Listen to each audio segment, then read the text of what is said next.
got all the money. She'd run on over to Dad. She'd go get her quarter. She'd go get her ice cream. She was a happy camper. Question, what did she learn about money? Now, first, that men have all the money. So when she first got married, what do you think she expected of her husband? Yeah, it wasn't quarters anymore. Somehow she graduated, all right? What's the second thing she learned? That women what? Women don't have money. Mom, the deity, the model, didn't have any money. Therefore, the way for a good woman to be is not to have any money. And to validate that way of being, she had to do what? Get rid of any money that she had. And money, of course, was the only thing that she and her husband ever fought about. And it almost cost them their marriage. Thank goodness they used our program and completely reconditioned each of their own money blueprints. And more importantly, they learned how to create a third blueprint that worked for the relationship.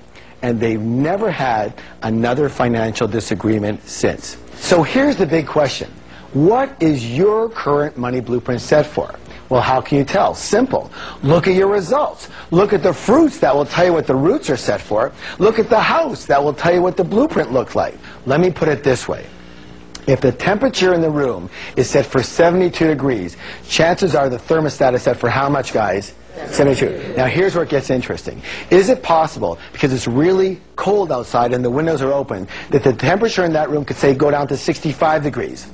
Yes, but what will eventually happen? That thermostat will kick in and drive that temperature right back to 72. Yes or yes? Yes. Now, is it possible, because it's very hot outside and the windows are open, that the temperature in that room could, say, get to 77 degrees? Yes, but what will eventually happen? The thermostat will kick in and drive that temperature right back to 72. Meaning that the only way to permanently, what's the word, please? Permanently change the temperature in that room is to change that what? Thermostat. And the only way to permanently change your financial life is to change your financial thermostat, otherwise known as your money blueprint. Now, when we come back, I will show you how wealthy people think very differently than most others and how to adopt those ways for you to reach your full financial potential. So stay with me.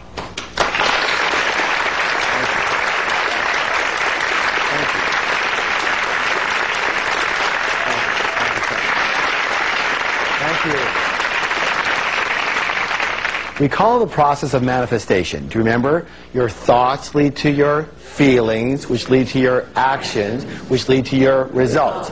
Meaning, again, it all begins with the way you think. So what we're going to do is we're going to examine some of the ways that rich and successful people think very differently than unsuccessful people, in order to consider adopting those ways of thinking and resetting our financial blueprints. Now, we're going to call these ways of thinking wealth secrets. Good or good? Good. All right, let's begin. Rich and successful people believe, I create my life. And unsuccessful people believe, life happens to me. If you want to create real success, it is imperative that you believe that you are at the steering wheel of your life. You have to believe that you are the one who creates your success, you are the one who creates your mediocrity, and you are the one creating any financial struggle. But instead of taking full responsibility for their lives, most people instead, they play the role of the victim. What's it say, please? Victim. Now, victims usually leave 3 indelible clues. So the first one they seem to have in common is they often do a lot of this.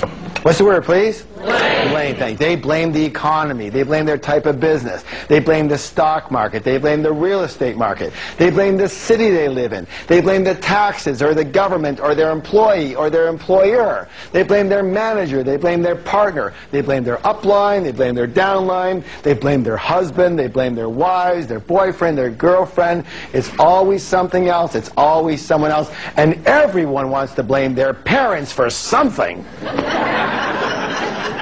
Or they do this.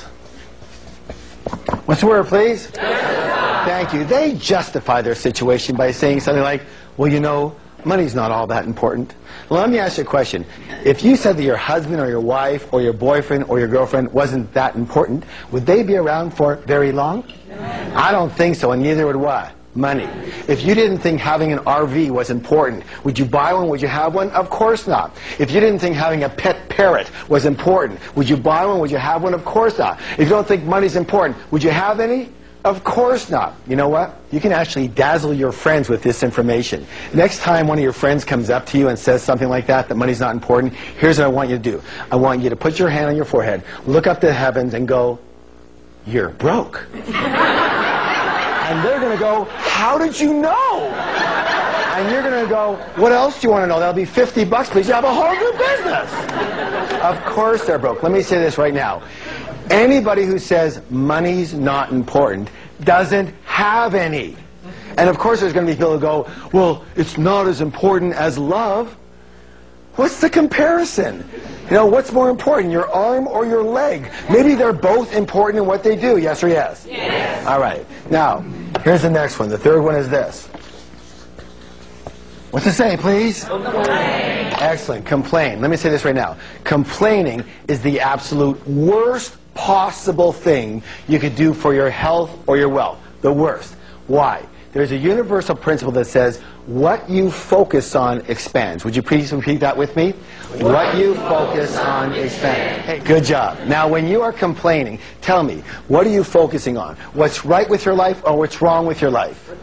You're focusing on what's wrong with your life. And since what you focus on expands, now what are you going to get more of? What's right with your life or what's wrong with your life? You're going to get more of what's wrong with your life. When you are complaining, you turn into this big, giant garbage magnet. And have you ever noticed that complainers usually have a crummy life? Yes? And they go, "Well, of course I complain. Look how crummy my life is." And now you know better, so you can say, "No, it's because you complain that your life is so crummy. Shut up and don't stand near me." So here are some wealth steps that will change your blueprint and change your life. First of all, no complaining for 7 full days. Not in here and not out here. Now, by the way, it has to be 7 full days. Why? Because you still might have some residual garbage coming to you from before. Because garbage doesn't travel at the speed of light, you know. It travels at the speed of garbage, and it's really, really slow. Okay, yes? Now, here's what you have to understand. It's your choice. Say, "It's my choice." It's my choice. You can be a victim or you can be rich, but you cannot be both. So you choose. Because every single time that you blame or you justify or you complain, you are slitting not only your financial throat, but your happiness and your health throat as well. Let me give you another wealth step along with this one. This is very simple. Start taking full responsibility for everything that is happening in your life, especially when it comes to your money. Good or good? Good. All right. Let's do a declaration together. Are you ready? Yes. Okay, here it goes. It says this.